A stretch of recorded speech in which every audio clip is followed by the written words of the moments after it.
Hi guys, I'm Martin Gill, and I will be explaining the rhetorical device, dramatic irony.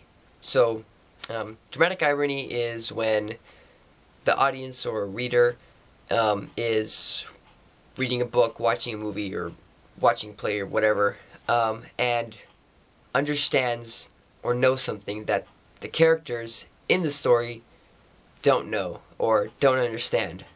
Dramatic irony can also be a very good device for creating a sense of humor in whatever story that the reader or audience may be reading or watching or whatnot. Okay, yeah, so to further explain dramatic irony, I've actually prepared a scene which I'm going to show you to you guys right now.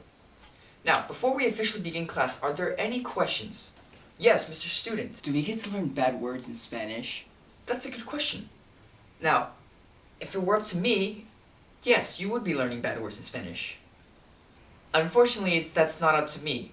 It's actually Mr. Principal who makes the policy at this school, and he believes that bad words in whatever language corrupt the minds of young students.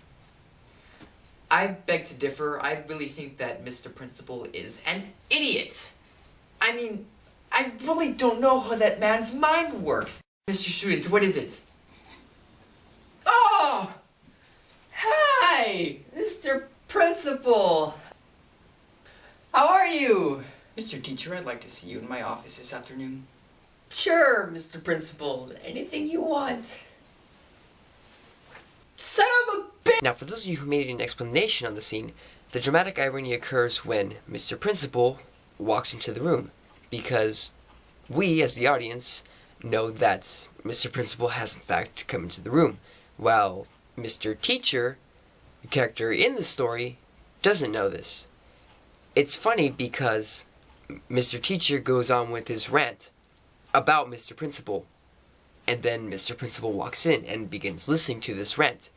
And at this point we know that things can only go badly for Mr. Teacher from here on out.